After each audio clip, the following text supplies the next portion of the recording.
Hi guys, thank you for joining me on my YouTube channel. My name is Caitlin. I am a love and dating coach who helps women create amazing relationships and also sometimes men. So apologies for my absence. I haven't done a YouTube video in a while, but I really wanted to jump on today and talk about a topic that's been coming up time and time again for my clients, which is around, I guess, worrying and anxiety when it comes to dating. So especially for the kind of amazing women I tend to work with who perhaps are around 25 to 45, and there can be a little pressure of time or a sense of a pressure of time where they don't want to waste it, and they want to be sure that when it comes to dating and meeting somebody, they are making the right decisions. And it's things like, if I date somebody for too long, what if I'm going to waste time? If I end it too soon, what if I haven't given them enough of a chance and I miss out on love? Or, how much time should we give somebody before deciding if it's not quite right? And what if amongst all of this, we miss out on love because somewhere down the line, we've made a wrong decision? It can feel like a real pressure cooker, and it can feel like there's almost no right answer, because sometimes if you are worrying all the time, you are missing the moments and you're missing on actually building that connection, and you're trying to forecast, 4, 5 months ahead, years ahead, rather than actually asking yourself simple questions in the now. So this is why it's so important to work on, but I really do understand that the stakes can feel incredibly high. So what I wanted to do in this video is actually talk you through a theory about decision making that Logan Ury speaks about a lot in her book, How Not to Die Alone. And also it's the terms out there, they didn't come from her, they came from elsewhere. So feel free to go away and do your own research. And then I want to give you 5 to 6 tips on actually how you can, things you can do to put in place to stop you worrying about that time, to stop you feeling like it's either being wasted or that you are making an awful decision. So Logan Ury and lots of her fellow colleagues argue that really we have 2 types of decision makers. There are the maximizers and there are the satisficers. And the maximizers, when it comes to dating, tend to be the people that will do so much research into something before making a decision. So we want to be 100% sure that the decision we are making is right.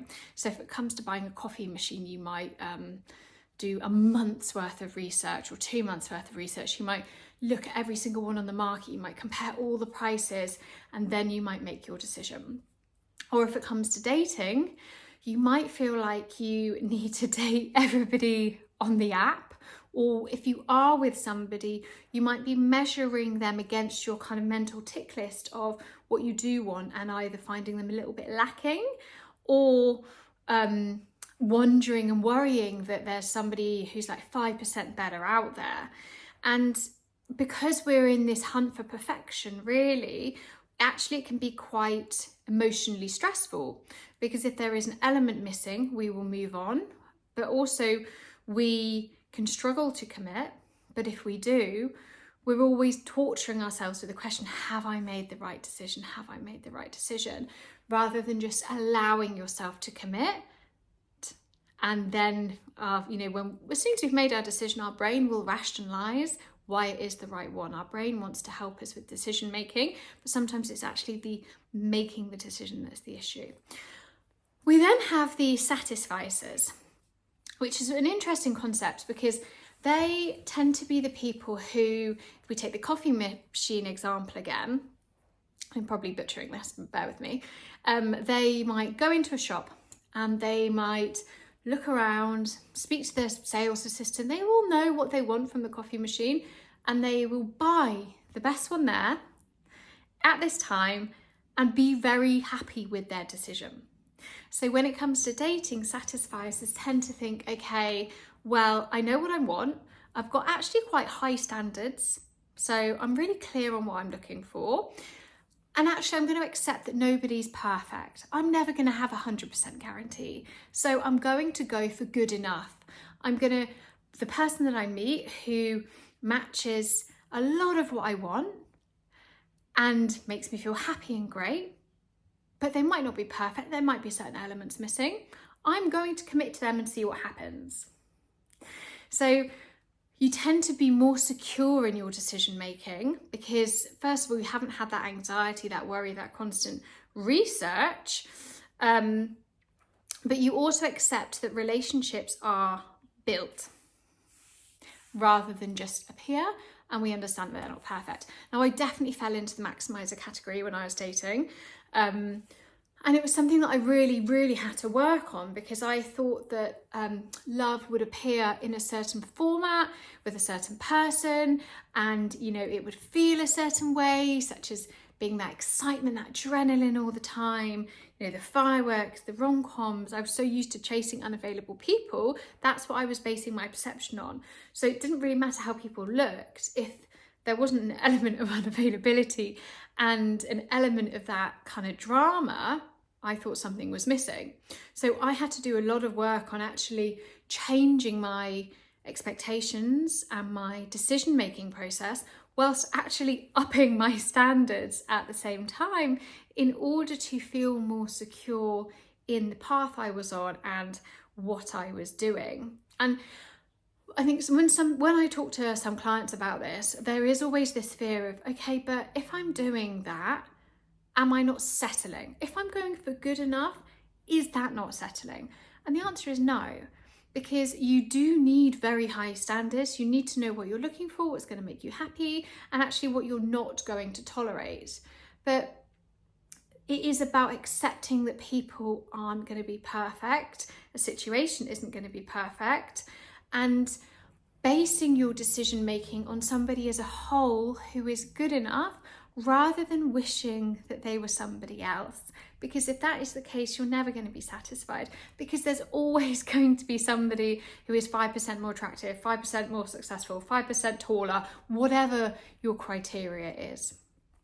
So if I get onto the tips now with that kind of theory as the background, the first tip is to ask yourself, do like a little inventory of your life that says, okay, am I more of a satisfier? Am I more of a maximizer? And is this different in different areas?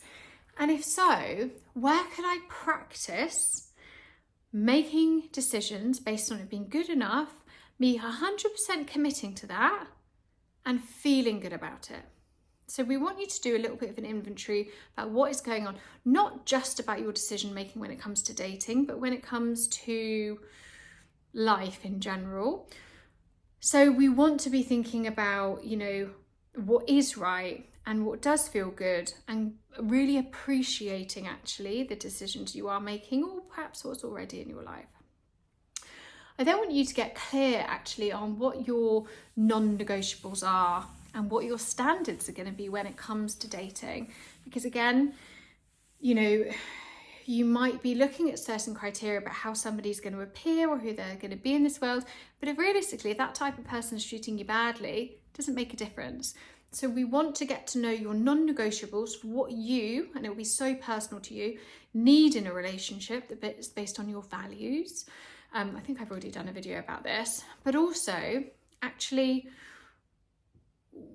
what it is how you want to feel when you're with somebody. What do you want? And this isn't about a massive list. This is about non-negotiables, how you want to feel. So you really start to pinpoint that criteria.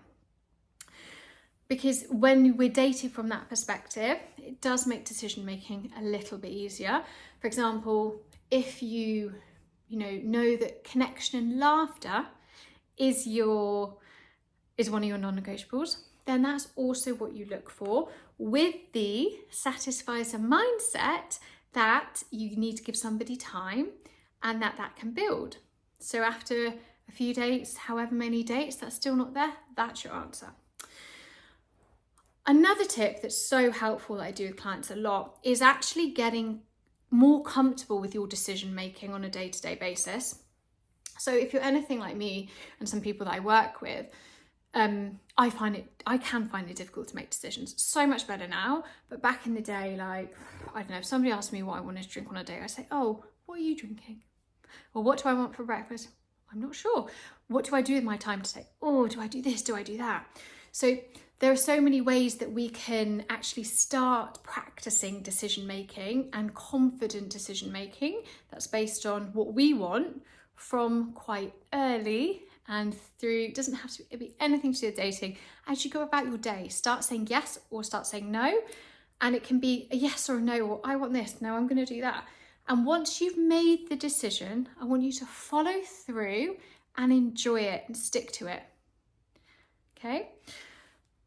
And the reason I want you to practice this is because realistically, it can be quite rare that we are 1,000% sure that we're making the right decision when we're going for something. You know, let's say you accept a new job and you're 80% certain that this is the right move, or you're 70% certain that this is the right move. That is enough. So, you know, you will make big decisions based on that 70% number, but we don't make everyday decisions based on that. We think we've got to be 1,000% sure before going for something, even if it's just committing to another date. And, you know, when it comes to marriage and stuff like that, obviously I'd like you to be 100% sure. But in terms of dating to meet somebody, you might not be 100% sure if you really like them or really fancy them, or, you know that they're the one after 3 days, and that's okay. The fourth tip is to turn things back and go to evidence-based collection. So what we need to do is basically build you an evidence list and a positive list of the times where you have made decisions and things have worked out, or where you followed your intuition and things have worked out, or where maybe you haven't been totally 100% sure at the time, but things have worked out. So we almost need like a little background, a little mental kind of thing that you can look back and say, oh no, okay, I am good at making decisions. So that is another thing you can do today that is such a good exercise to really flex that confidence muscle and give you the evidence to support a new practice that you're trying. And then the fifth point is, I touched on this at the beginning, but you can't see into the future. You don't have a crystal ball. You're never going to know what people are thinking all the time. We don't know what's going to happen. So rather than trying to forecast the future and decide from 1, 2, 3, 4 dates whether this person is going to be the person you spend your life together, I'd like you to kind of chunk down and actually say, okay, do I like this person enough to see them again? Yes or no? And again, it doesn't have to be 100% yes, 100% no. It could be, do you know what, I'm 70% sure I do. There is something enough there that I'd like to see this person again. There's something I'm curious about. Then we go with that decision. Yes, I'm going to see them again. So then we stop the anxiety and the towing of the phone because we've made the decision. And then after the next date, okay, I've been on 4 dates now. Do I want to see them again? Do you know what? Each time I probably like them a little bit less. And there's something that's in me that's saying, actually, I'd probably 20% see them again, but 80% don't want to. That's your decision.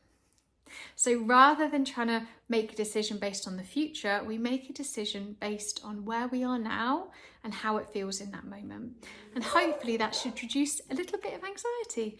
So please do follow me on the YouTube channel. You can always get in touch with me over email, which is caitlin@thecompatibilitycoach.co.uk, and please follow me on Instagram, as it's where I spend most of my time. So any comments or questions, please do drop them in the comment box, and I will see you soon.